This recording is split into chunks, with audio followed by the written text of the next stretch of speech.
యిర్మీయా గ్రంథము 16వ అధ్యాయము 1 నుంచి 21 వచనములు.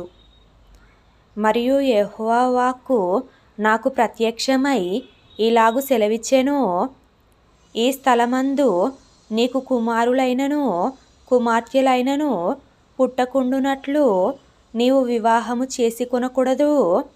ఈ స్థలమందు పుట్టు కుమారులను గూర్చియు కుమార్తెలను గూర్చియు వారిని కనిన తల్లులను గూర్చియు ఈ దేశములో వారిని కనిన తండ్రులను గూర్చియు యెహోవా ఇలాగు సెలవిచ్చుచున్నాడు, వారు ఘోరమైన మరణము నొందెదరు. వారిని గూర్చి రోదనము చేయబడదు. వారు పాతిపెట్టబడక భూమి మీద పెంటవలె పడియుండెదరు.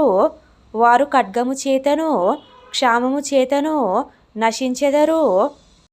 వారి శవములు ఆకాశ పక్షులకును భూజంతువులకును ఆహారముగా ఉండును.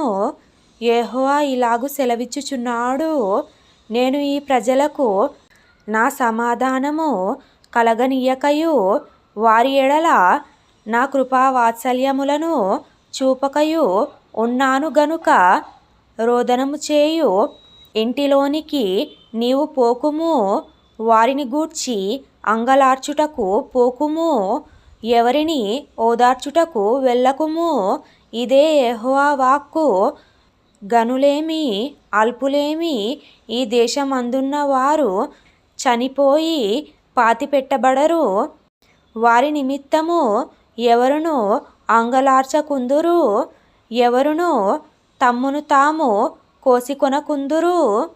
వారి నిమిత్తము ఎవరును తమ్మును తాము బోడి చేసుకొనకుందురు. చచ్చిన వారిని గూర్చి జనులను ఓదార్చుటకు అంగలార్పు ఆహారము ఎవరును పంచిపెట్టరు. ఒకని తండ్రి అయినను తల్లి అయినను చనిపోయేనని ఎవరును వారికి ఓదార్పు పాత్రను త్రాగనీయకుందురు.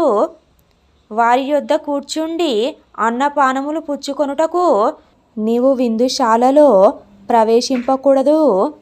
సైన్యములకు అధిపతియు ఇశ్రాయేలు దేవుడునైన యెహోవా ఇలాగు సెలవిచ్చుచున్నాడు, మీ కన్నుల ఎదుటనే మీ దినములలోనే సంతోషధ్వనిని ఆనందధ్వనిని పెండ్లి కుమారుని స్వరమును పెండ్లి కుమార్తె స్వరమును ఈ చోట వినబడకుండా మాన్పించెదను.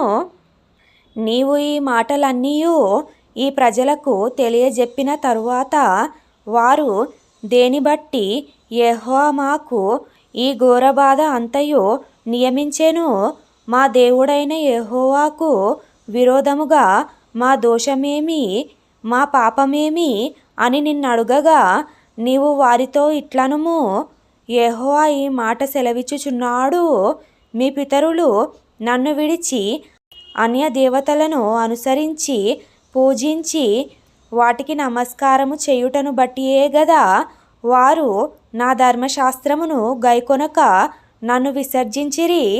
ఆలకించుడి, మీరందరూ నా మాట వినకుండా కఠినమైన మీ దుష్ట హృదయ కాఠిన్యము చొప్పున నడుచుకొనుచున్నారు. మీరు మీ పితరుల కంటే విస్తారముగా చెడుతనము చేసి ఉన్నారు. కాబట్టి నేను మీ యందు ఏమాత్రమును దయయుంచక ఈ దేశము నుండి మీరైనను మీ పితరులైనను ఎరుగని దేశమునకు మిమ్మును వెళ్ళగొట్టుచున్నాను. అక్కడ మీరు దివారాత్రము అన్య దేవతలను కొలుచుదురు. యెహోవా సెలవిచ్చు మాట ఏదనగా, నేను వారి పితరులకిచ్చిన దేశమునకు వారిని మరలా రప్పించెదను గనుక రాబోవు దినములలో ఐగుప్త దేశములో నుండి ఇశ్రాయేలీయులను రప్పించిన యెహోవా జీవము తోడని ఇక మీదట అనక ఉత్తర దేశములో నుండియు ఆయన వారిని తరిమిన దేశములన్నిటిలో నుండియు ఇశ్రాయేలీయులను రప్పించిన యెహోవా జీవము తోడని జనులు ప్రమాణము చేయుదురు. ఇదే యెహోవా వాక్కు. వారిని పట్టుకొనుటకు నేను చాలామంది జాలరులను పిలిపించెదను. తరువాత ప్రతి పర్వతము మీద నుండి, ప్రతి కొండ మీద నుండి, మెట్టల సందులలో నుండి వారిని వేటాడి తోలివేయుటకై అనేకులైన వేటగాండ్రను పిలిపించెదను. ఏలనగా వారు పోయిన త్రోవలన్నిటి మీద దృష్టి ఉంచితిని, ఏదియూ నా కన్నులకు మరుగు కాలేదు. వారి దోషమును నాకు మరుగై ఉండదు. వారు తమ హేయ దేవతల కళేబరముల చేత నా దేశమును అపవిత్రపరిచి ఉన్నారు. తమ హేయ క్రియలతో నా స్వాస్థ్యమును నింపియున్నారు గనుక నేను మొదట వారి దోషమును బట్టి వారి పాపమును బట్టి రెండంతలుగా వారికి ప్రతీకారము చేసెదను.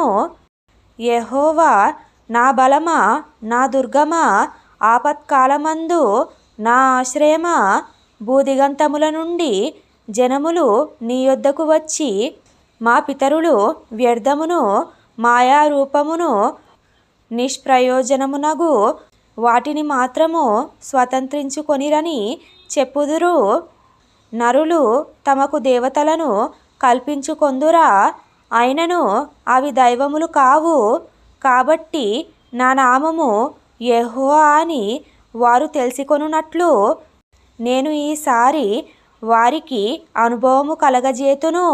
నా బలమును నా శౌర్యమును ఎంతటివో వారికి తెలియజేతును.